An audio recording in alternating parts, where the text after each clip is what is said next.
In the years following 2020, tens of thousands of independent restaurants closed permanently across the United States, according to National Restaurant Association survey data. In that same window, several of the largest restaurant chains in the country posted record profit margins. Same industry. Same inflation. Same rising food and labor costs. Two completely different outcomes. The gap between them is not bad luck. It is structural, and once you see the mechanism, you will notice it in almost every industry your local downtown depends on. Start with the number that explains almost everything else: net profit margin. The average independent restaurant historically operates on a net margin of roughly 3 to 5%, according to industry data compiled by the National Restaurant Association. That means for every $100 a small diner brings in, $3 to $5 is actual profit, after rent, ingredients, labor, insurance, and utilities. A margin that thin has almost no cushion. A 10% jump in food costs, or a rent renewal at market rate, can turn a profitable small restaurant into a losing one within a single fiscal quarter. Now compare that to scale economics at a major chain. Large restaurant corporations negotiate supplier contracts across thousands of locations simultaneously, locking in bulk pricing on proteins, packaging, and paper goods that no single independent operator could ever access.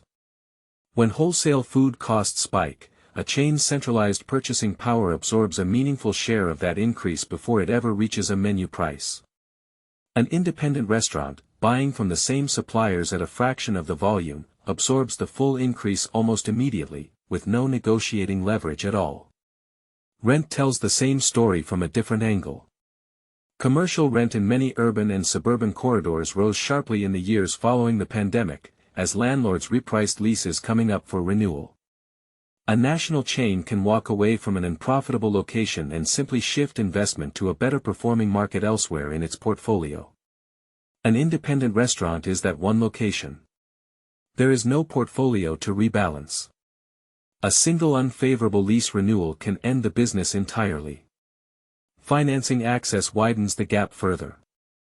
Large restaurant corporations can raise capital by issuing corporate bonds or drawing on revolving credit facilities at institutional interest rates, often just a few percentage points above the federal funds rate.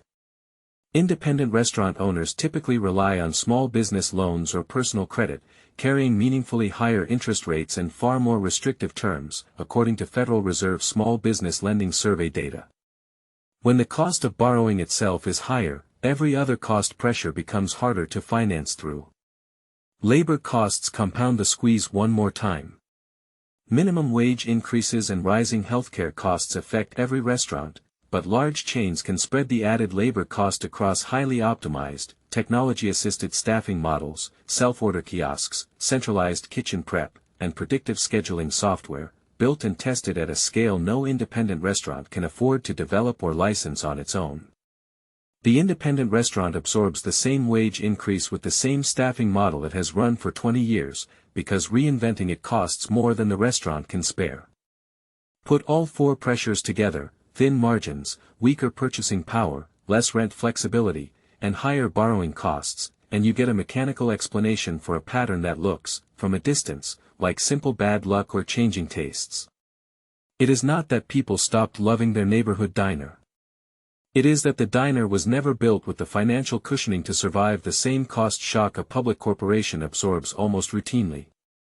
This matters beyond nostalgia for a favorite booth. Independent restaurants disproportionately employ local residents, source from regional suppliers, and keep a larger share of every dollar spent circulating inside the local economy, according to multiple local multiplier studies conducted by economic development researchers. When independents close and chains fill the gap, communities do not just lose a business.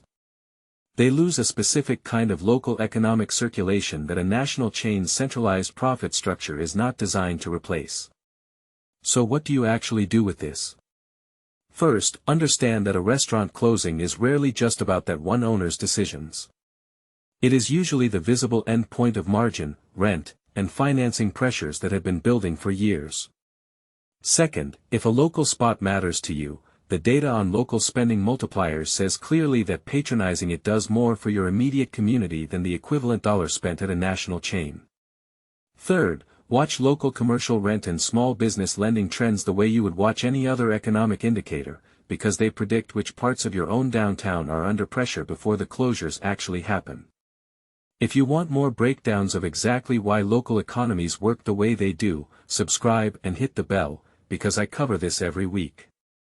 And tell me in the comments, has a local restaurant you loved closed in the last few years? See you in the next one.